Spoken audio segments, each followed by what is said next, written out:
এক মহিলার তার প্রতিবেশী অন্য এক মহিলার সাথে শত্রুতা ছিল।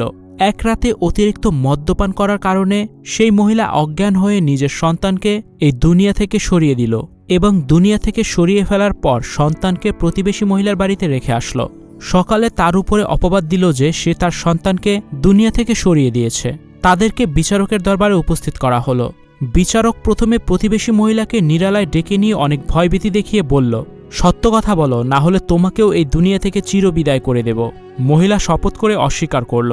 বিচারক বললেন, তুমি যদি আমার সামনে তোমার গায়ের সব কাপড় সরিয়ে ফেলতে পারো তাহলে তোমার কথা বিশ্বাস করব। মহিলা লজ্জায় মাথা নত করে বলল, আমাকে এই দুনিয়া থেকে বিদায় করে দিতে পারেন, কিন্তু আমি কখনোই এই কাজটি করতে পারবো না।